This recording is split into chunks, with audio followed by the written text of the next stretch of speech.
xuôi mát giữa nơi sa mạc, huyền nhiệm qua muôn đời tiếng xin vâng. Mẹ thưa xin vâng tròn thánh ý Chúa Cha. Mẹ thưa xin vâng với tin mừng của con chí thánh. Mẹ thưa xin vâng với tác động của Chúa Thánh Linh. Con muốn theo mẹ sống xin vâng với trái tim thao hiền. Từ lúc mẹ nói lời xin vâng, kỷ nguyên mới đã đến trong đời.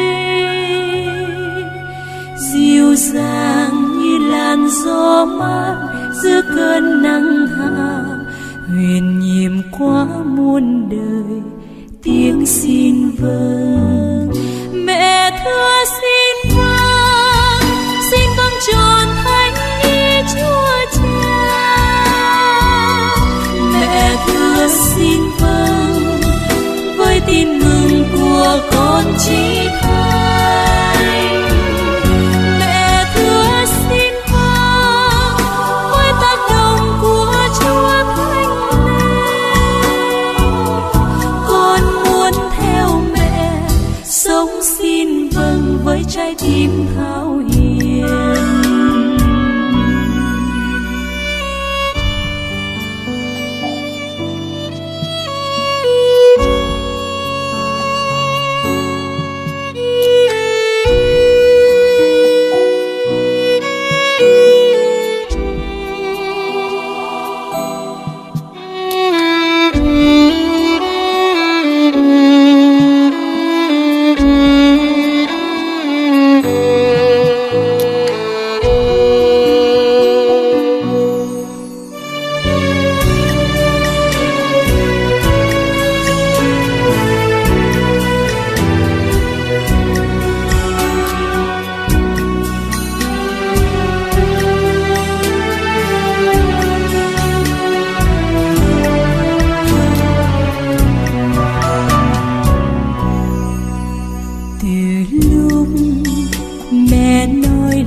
Trở nên thánh mẫu tuyệt vời.